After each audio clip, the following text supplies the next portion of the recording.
നമ്മൾ ഉണ്ടാക്കാൻ പോകുന്നത് ബീഫ് കറിയാണ് കേട്ടോ. അപ്പോൾ അതിനായിട്ട് ഞാൻ കുറച്ച് വെളുത്തുള്ളി, ഒരു കഷ്ണം ഇഞ്ചി, പിന്നെ കുറച്ച് ചുമന്ന മുളക്, പിന്നെ നാട്ടിൽ നിന്ന് കൊണ്ടുവന്ന കുരുമുളകാണ്, അതും ഇട്ടിട്ടുണ്ട്. പിന്നെ കുറച്ച് പെരുംജീരകം. ഇതെല്ലാം കൂടെ മിക്സിയിൽ നന്നായിട്ടൊന്ന് അടിച്ചെടുക്കാം കേട്ടോ.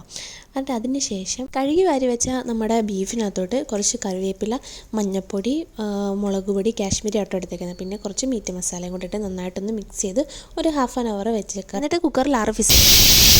അതിനുശേഷം ഒരു പാൻ വെച്ച് എണ്ണ ഒഴിച്ച് ചൂടായി വരുമ്പോഴത്തേക്ക് നാളികേരം ഇട്ടൊന്ന് ജസ്റ്റ് ഒന്ന് വറുത്തെടുക്കുക. എന്നിട്ട് ഇതൊരു പാത്രത്തിലോട്ട് മാറ്റാം കേട്ടോ. എന്നിട്ട് കുറച്ച് സ്പൈസസ് ഇട്ട് കൊടുക്കുക. പിന്നെ ഞാൻ ഇവിടെ ഇഞ്ചി വെളുത്തുള്ളി എടുത്തിട്ടുണ്ട്, നീളത്തിലരിഞ്ഞ കേട്ടോ. അതും ഇട്ടിട്ട് ഒരു പച്ചമുളക് ഇട്ട് കൊടുത്തിട്ട് നന്നായിട്ടൊന്ന് ഇളക്കുക. അതൊന്ന് ചൂടായി വരുമ്പോഴത്തേക്ക് നമ്മുടെ കുഞ്ഞുള്ളിയില്ലേ, അതും കുറച്ചൊന്നും എടുത്ത് അരിഞ്ഞിട്ട് ഇതുപോലെ ഒന്നിട്ട് വഴറ്റുക.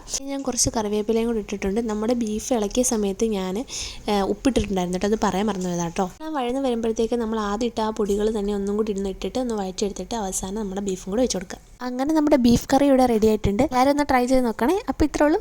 ബൈ.